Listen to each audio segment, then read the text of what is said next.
Demorou, mas finalmente entrei nessa cidade sem saída. Depois de tanto ouvir amigos, seguidores e críticas dizendo que From, ou Origem como chamam por aqui, é um terror de respeito, claro que eu fui conferir. E olha, não foi só uma espiadinha não, viu? Eu maratonei as 3 temporadas de uma tacada só. Agora bora falar se essa série merece mesmo todo esse hype ou se me fizeram cair numa armadilha sem volta. Pra vocês que entraram aqui, mas não sabem se vão conseguir sair, vou falar de From, que está no Globoplay com 3 temporadas de 10 episódios cada. Classificada como uma série de terror e suspense. Confesso que eu tô meio atrasada no hype dessa série. Mas como a 3ª temporada estreou quase agora, ainda dá tempo de falar de tudo de uma vez. Enquanto esperamos a 4ª, porque sim, gente, eu viciei nisso. Continuaria assistindo por dias e dias. Definitivamente, From é daquelas séries que te fazem criar 1000 teorias e ficar preso no mistério junto com os personagens. Imagina que você tá dirigindo tranquilo por uma estrada qualquer e do nada acaba preso em uma cidade misteriosa. E tipo, literalmente preso, não importa onde você vá, todas as estradas levam de volta para o mesmo lugar. E como se isso já não fosse bizarro o suficiente, quando o sol se põe, criaturas assustadoras saem à caça. E é nesse clima de desespero e mistério que rola essa série, onde os moradores não só tentam sobreviver às noites mortais, mas também entender que diabos está acontecendo nesse lugar. E junto com esses moradores, somos nós que ficaremos presos a esse mistério, tentando entender o que tá rolando ali. E a primeira coisa que me veio à cabeça foi a série Lost. A começar pelo ator que interpreta o xerife Boyd Stevens, que também fez parte do elenco lá. E de Jack Bender, o diretor e produtor de Lost, que também tá envolvido aqui. Mas além disso, aquela atmosfera de mistério, de algo inexplicável acontecendo, paira no ar o tempo todo e me lembrou demais o Lost. E eu consegui identificar também aqui uma pegada de The Walking Dead. Não só pelos monstros que caçam os humanos, como os zumbis faziam lá, mas também pela questão de uma nova comunidade se estabelecendo em meio ao caos, as manobras de sobrevivência e convivência, isso tudo tá muito presente aqui também. E claro, uma cidade misteriosa não seria nada sem um elenco de personagens dignos de um reality show de caos.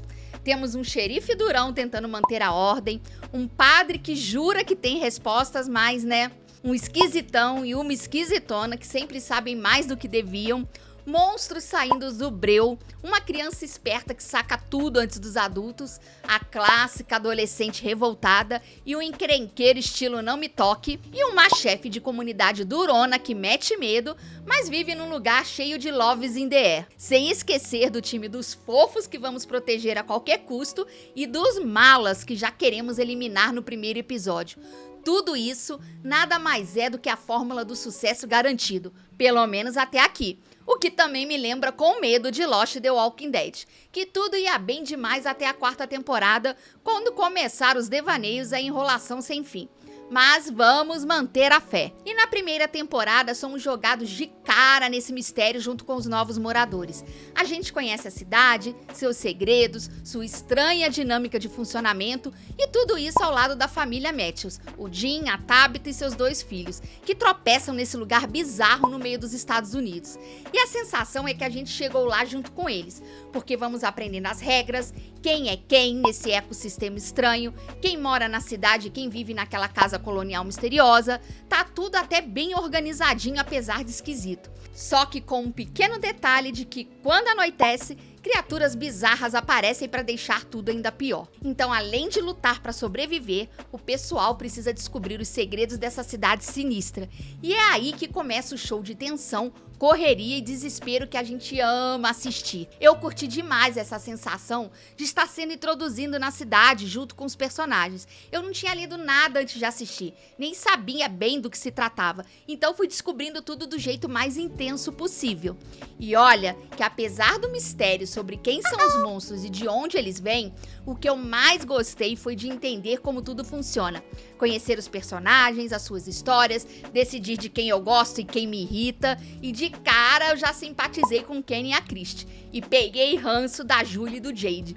Mas com o tempo tudo isso foi mudando. Ah, e sem dúvidas, eu seria do time que ficaria na cidade, porque essa história de casa colonial, Comunidade compartilhada e gente demais no mesmo espaço não faz meu estilo nem numa situação extrema. Agora, se a primeira temporada já parecia um quebra-cabeça, a segunda chega jogando mais mistérios, mais segredos e mais reviravoltas na nossa cara. As alianças mudam, os nervos ficam à flor da pele e a cidade ainda fica mais sinistra. E claro que novos personagens aparecem só pra complicar ainda mais as coisas.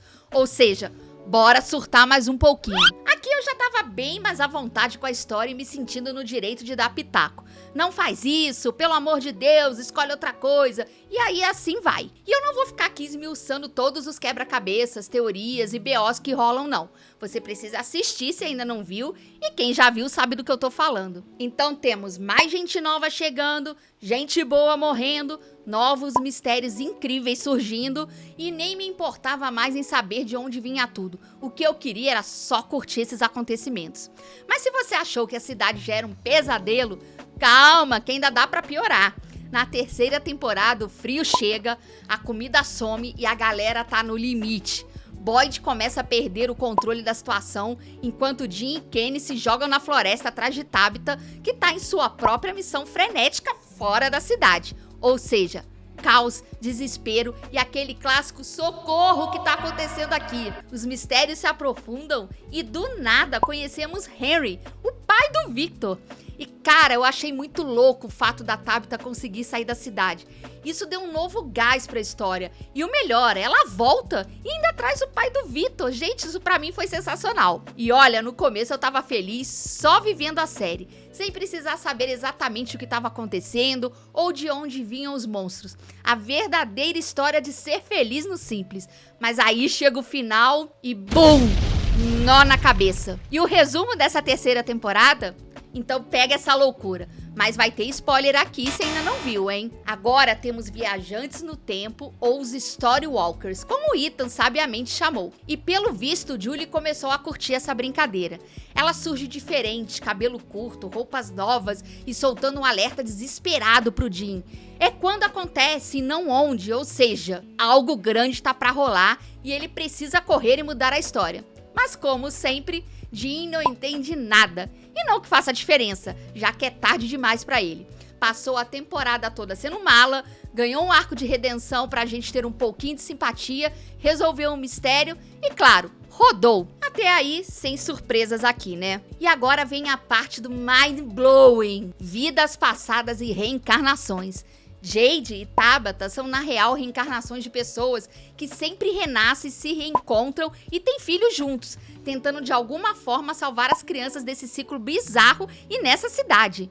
Boyd, gente, Boyd parece ter um relacionamento especial com os monstros. Eles o deixam vivo, mas só pra atormentá-lo. Ele já esteve ali antes, será? Fica essa pergunta no ar. E o nível do horror sobe ainda mais. As criaturas conseguem engravidar as mulheres e criar uma nova aberração dentro delas. Sim, o bebê da Fátima era um monstro. A série não poupa ninguém. E se isso já não fosse perturbador o suficiente, as criaturas podem ser, na verdade, pais que sacrificaram seus filhos para viverem para sempre. O problema? Eles vivem como os próprios monstros que caçam e despedaçam os habitantes da cidade à noite.